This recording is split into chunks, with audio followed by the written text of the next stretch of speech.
Hola a todos. Pues esta semana empezamos con tema nuevo. Vamos a empezar a hablar sobre los virus, qué son, para qué, cómo funcionan, cómo es que infectan las células, qué es lo que les hacen a las células y entender un poquito mejor esta cuestión de, pues incluso que nos tiene inmersos ahorita, ¿no? En esta pandemia, en estas clases a distancia, etcétera, ¿no? En esta situación que parece tan nueva, pero pues realmente es algo relativamente común en realidad. Y lo veremos un poquito cuando platiquemos acerca de la historia de los virus, que ya van varias veces que nos ha pasado esto. Y es más, ustedes ya vivían en una pandemia previa, nada más que no era tan evidente como lo es esta. Pero bien, empecemos a hablar un poquito acerca de la historia, ¿no? Pues igual que con las bacterias, los virus siempre han estado presentes en la historia de la humanidad, ¿no? Eh, Todavía no hay una idea muy segura de en qué momento aparecen los primeros virus, porque es todavía más difícil que con las bacterias. Con las bacterias por lo menos hay rastros am, arqueológicos o rastros geológicos, perdón, esa es la palabra, geológicos que nos dan una idea de cuándo empezó a existir vida bacteriana, pero con los virus es diferente. Sin embargo, por cómo son los virus y por los mecanismos que utilizan para replicarse, sabemos que surgieron después de que aparecieron los primeros seres vivos, los primeros seres celulares. Entonces, al parecer se han generado por diferentes ramas y en diferentes momentos históricos, bueno, ajá, de la historia de la vida, pero todas tienen esta misma capacidad de utilizar a las células como am, vaya, como una fabriquita para su replicación, para reproducirse ellos mismos. Pero bien, en la historia de la humanidad, quizás de las primeras veces que se ha podido generar información al respecto de enfermedades virales fue en Egipto. Esta es una tabla que más o menos tiene surgió hace unos 1400 años antes de Cristo, o sea, hace unos 3500 años, más o menos, donde precisamente se ve un sacerdote que tiene un pie más delgado que el otro, ¿no? Se ve muy bien aquí en la imagen. Entonces, muchos arqueólogos creen que se refiere precisamente a la poliomielitis, a esta enfermedad que atrofia ciertas partes, sobre todo las extremidades inferiores del cuerpo, que es un virus que ataca al sistema nervioso central. Y, y pues ahí incluso se ve que tiene una muleta, este sacerdote. Entonces es de los primeros registros históricos donde se pueda mostrar la infección por parte de un agente viral, o bueno, lo que creemos fue un agente viral, ¿no? Otros de los eventos que tenemos muy claro que sí fue parte de una infección viral, pues por ejemplo fue el virus de la viruela, cuando llegó a México y en realidad en todo el mundo es un virus que surge, si no mal recuerdo, en África, pero que es llevado al Nuevo Mundo por los españoles. Y esto genera una epidemia muy fuerte que muchos historiadores consideran que fue parte no por así decirlo ayuda, pero fue como parte del mecanismo por los cuales los, los españoles pudieron hacer hasta cierto punto su conquista cultural. Hay una historia muy interesante al respecto de cómo fue la primera expedición para llevar la vacuna. Bueno, ese ya es un tema un poquito después, pero lo voy a retomar, porque dentro de los primeros metodologías para intentar combatir a la viruela, fue la variolación, donde se molían costras de gente infectada por viruela y las soplaban a través de las fosas nasales, como una forma, bueno, en ese momento no tenían la menor idea, pero pues básicamente presentarle los antígenos ya atenuados a la persona. Desafortunadamente no siempre se generaba inmunidad y por lo tanto algunas veces las personas morían. Esta técnica empezó en China por monjes tibetanos, bueno, no está precisamente en China, pero por monjes budistas que, que como que empezaron esta técnica y ya luego esta se fue hacia Europa. Sin embargo, como les digo, no fue tan eficiente como realmente se espera, ¿no? De alguna técnica para salvar a las personas de una enfermedad. Pensemos que en su momento la viruela sí era una causa importante de sufrimiento en la población. Entonces, am, esta misma técnica se fue hacia Europa y era común que se hiciera relativamente en ciertas personas, sobre todo en la Gran Bretaña, hasta que llegó pues ya la historia que conocemos de Edward Jenner, ¿no? Que se dio cuenta que las lecheras que habían tenido contacto con las ubres de vacas infectadas por algo muy parecido a lo que él veía que era la viruela, se dio cuenta que no tenían síntomas graves de viruela o eh, que no desarrollaban la enfermedad tan fuerte como otras personas. Entonces él pensó que el poder utilizar esta enfermedad que tenían las vacas como una inmunidad previa a la viruela, pues les generaría una inmunidad. ¿No? Entonces, el primer experimento lo hizo con un niño, ya les pondré un video acerca de esta historia, pero pues quizás algunos ya la conocen, donde primero infectó precisamente este fluido de las llagas de una vaca infectada con, pues sí, con viruela bovina en un niño y después infectó viruela. Y a pesar de que sí tuvo un poco de fiebre, un poco de malestar, jamás presentó síntomas graves de viruela. Y esto le dio la idea que precisamente pues se generaba inmunidad. Esta vacuna, precisamente por de ahí viene el nombre, de vaca, fue muy criticada, como aquí se ve en esta caricatura, ¿no? Cómo está Jenner haciendo la vacunación a una persona y cómo los demás que ya fueron vacunados empiezan a desarrollar partes de vacas, ¿no? Entonces, desde el principio de la vacunación, siempre ha habido personas con dudas y con cuestiones, vaya, en contra de este método para generar inmunidad, ¿no? Eh, y estamos hablando de 1700 y todavía en el 2000 seguimos teniendo tipos de personas que creen que es más peligroso ponerse una vacuna que enfrentarse directamente a un virus, ¿no?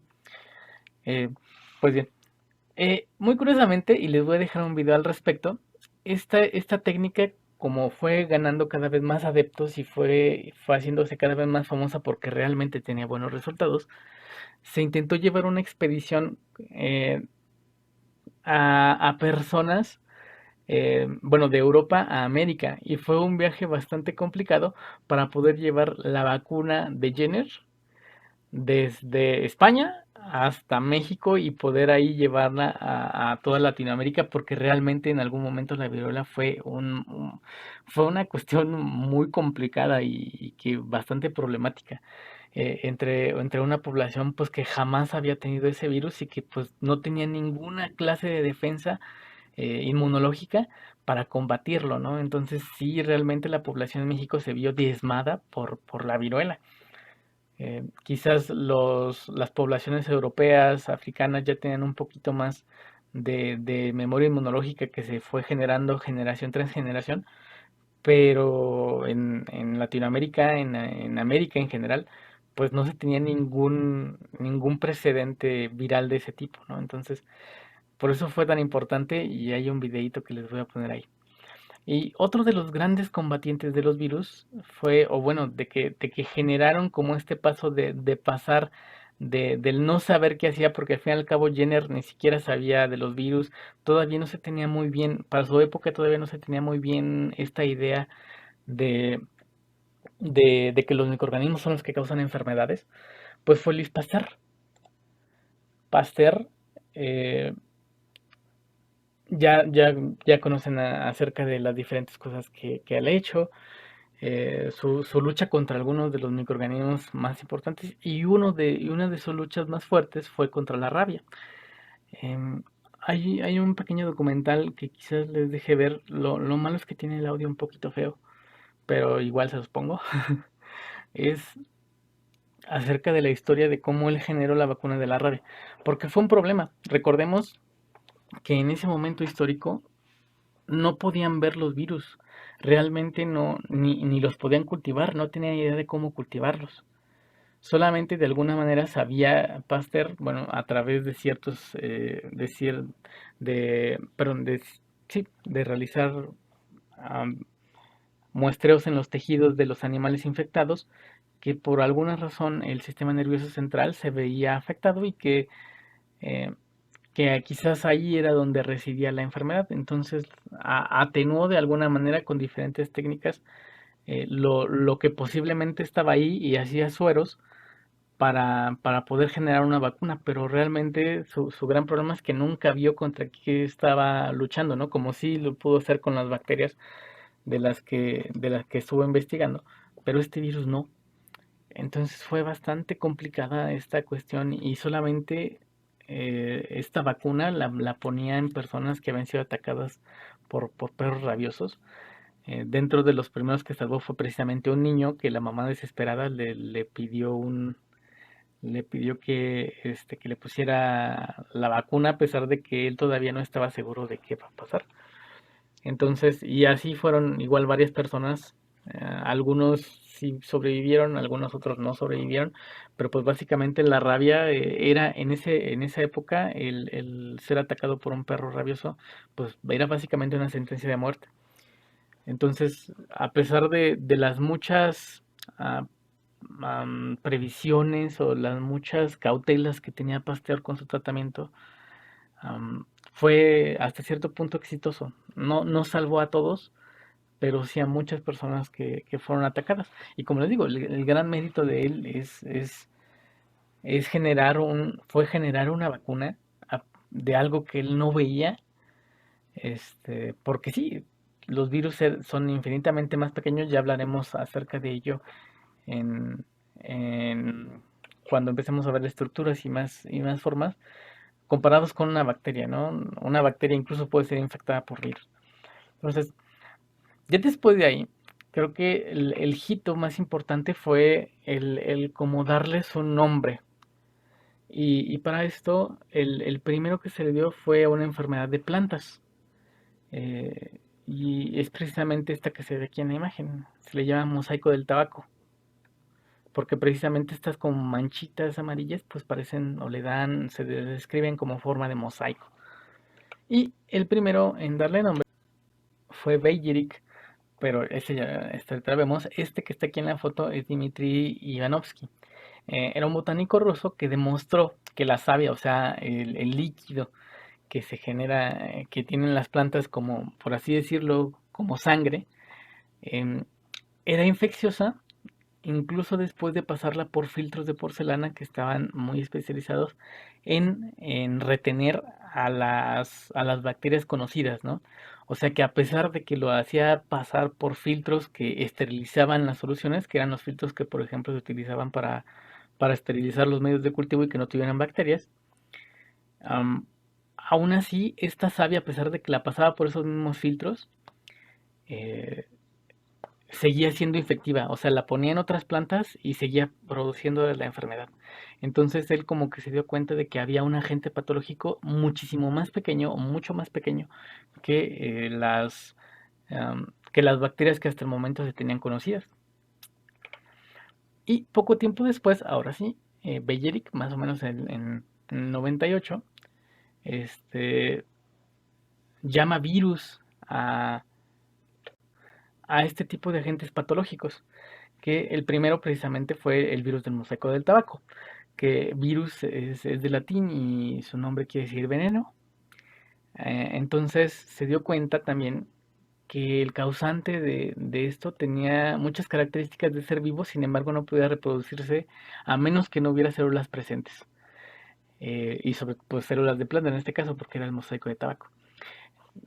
El primer virus en ser, por así decirlo, descrito fue el de la fiebre aftosa, más o menos en el 89, por Friedrich Lober. Él descubrió precisamente que era un agente causal que era filtrable con los filtros de bacterias que existían y de la saliva bovina y que podía infectar a otros animales.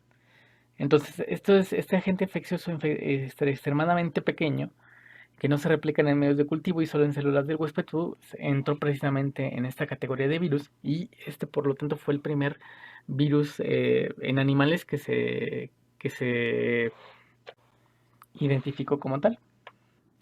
Y ya después de ahí siguieron un poquito más y un poquito más. Dentro de ellos la rabia, por ejemplo, que ya hablamos un poquito de Pasteur, la viruela, en 1906, la polio, los bacteriófagos, que estos son bacterias que, perdón, virus que pueden infectar bacterias y precisamente ya en su momento hablaremos de lo interesante que son estos.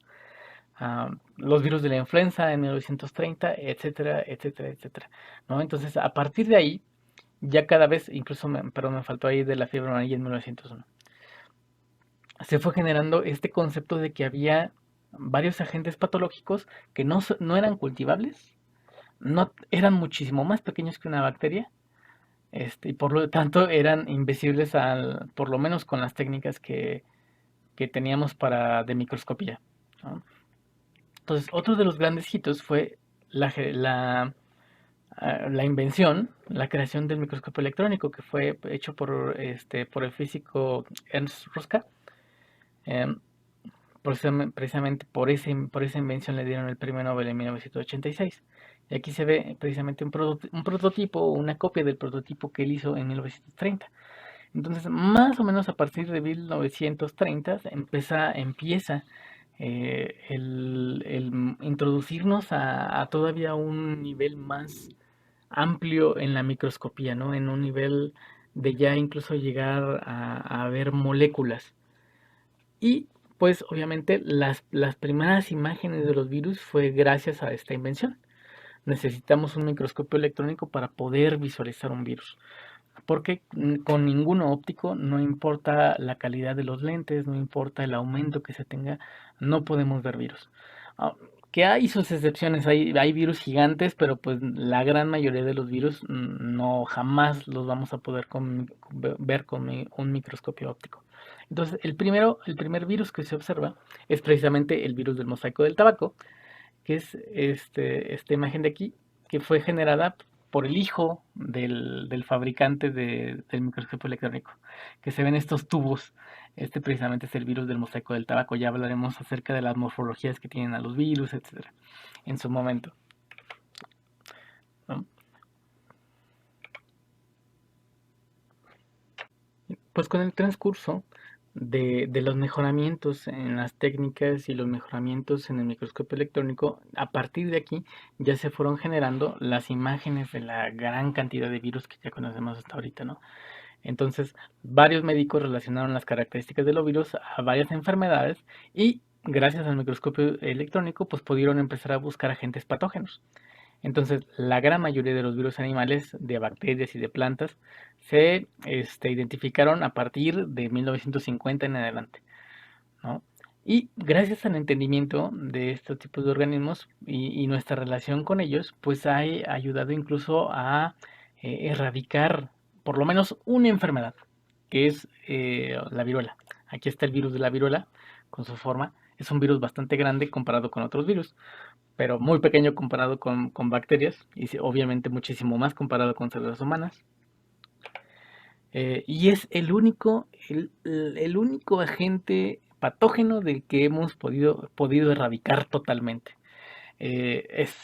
Algunos investigadores dicen que que el virus de la polio es otro de los que están a punto de ser erradicados, pero que desafortunadamente las campañas antivacunas han prolongado la presencia de ese virus en nuestra, vaya, en los seres humanos. Entonces, es una verdadera tragedia que, que, que organismos de ese tipo hagan que todavía haya niños padeciendo polio. Entonces, realmente es una verdadera tristeza, ¿no? La polio se va a hacer, pero va a ser nuestra segunda enfermedad que podamos erradicar completamente, como humanidad, lo digo. Sin embargo, gracias a esos grupos antivacunas, están preveyendo, perdón, que, que la erradicación de esa enfermedad sea en unos 10 o 15 años y no en este momento que más o menos debería de haber sido. Entonces es bastante triste.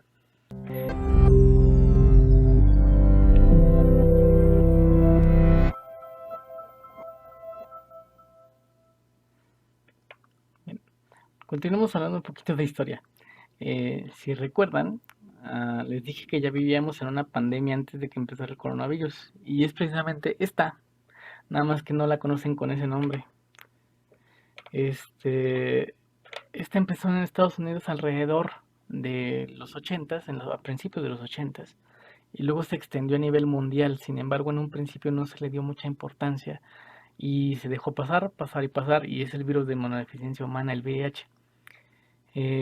Todavía estamos con esta pandemia, apenas están generando vacunas. Ahorita, hace poquito leí un artículo al respecto de que ya se estaban en pruebas iniciales con la vacuna del VIH, porque es un virus bastante complicadito. Ya en su momento hablaremos de él. Eh, pero en un principio lo ponían como un virus que afectaba a homosexuales, em, y a drogadictos y a un grupo étnico ahorita haitianos, que eran precisamente los grupos como más infectados de este tipo de cosas. Y ya después, por ese tipo de ideas, pues se rechazaba a las personas de este tipo, ¿no? Y ya luego, obviamente, es un virus que infecta a todas las personas, no se mide con algún grupo en específico, pero pues incluso ese tipo de cosas hicieron que la investigación al respecto tardara más. Eh, entonces aquí vemos, por ejemplo, a los químicos y biólogos que descubrieron al virus. Aquí las primeras imágenes, que fue Montagnier y Gallo. Por eso les dieron el premio Nobel hace como unos 10 años, no recuerdo muy bien la fecha. Pero les digo, eso es un virus bastante complicado y ya vivíamos dentro de esta pandemia, solo que no era tan evidente. Y pues obviamente creo que vamos, o bueno, hay un documental de Netflix al respecto de cómo inició y cómo se generó, y además hay algunos otros videos que les voy a dejar al respecto de cómo se generó toda esta cuestión de cómo empezó toda esta historia del virus de la inmunodeficiencia humana. Y pues el otro gran paso, o bueno, no paso, pero pues sí, la otra gran diferencia es este virus, ¿no? En menos de un año de que empezó y que fue notado que había un agente patógeno distinto, hace año y medio, más o menos estamos hablando de esto, la enorme cantidad de información que se ha generado es brutal, ¿no? Diario están sacando nuevas y nuevas y nuevas cosas que se descubren, que se entienden un poquito mejor, ¿no? A la semana, bueno, a los meses, básicamente ya teníamos la secuencia completa del virus, ya teníamos estructuras, de las proteínas del virus, ya teníamos imágenes del virus.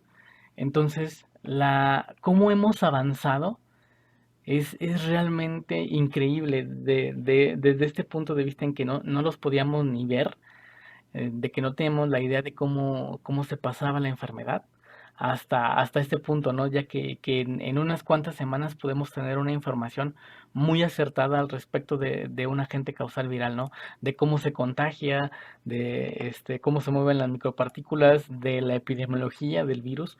O sea, realmente, a pesar de que obviamente estamos sufriendo mucho este virus, el avance que hemos tenido en cuestión de investigación, del entendimiento, pues nos han hecho que en menos de un año se generaran las primeras vacunas, ¿no? Obviamente si es un problema real o de la distribución, la producción, el alcance bueno, que estén al alcance de las vacunas de las personas, es un problema real pues terrible, ¿no?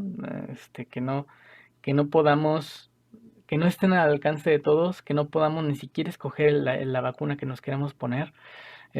Son cosas que pues hay que mejorar, pero pues el avance que tenemos es realmente importante, ¿no? De en menos de un año poder tener una herramienta útil para poder combatir una enfermedad de este tipo. Entonces, no, obviamente da desesperación, da muchas cosas, toda esta pandemia, todo este enclaustramiento que hemos estado viviendo, pero hemos tenido un avance muy importante en cuanto a investigación, en cuanto al entendimiento de los virus. Entonces, estas semanas vamos a entender un poquito más qué son, cómo funcionan, por qué causan enfermedades, etcétera, etcétera, al respecto de ellos, ¿no? Y igual, cualquier duda que surja, cualquier cosa, anótenla. Ya en las sesiones de retroalimentación, pues las iremos resolviendo.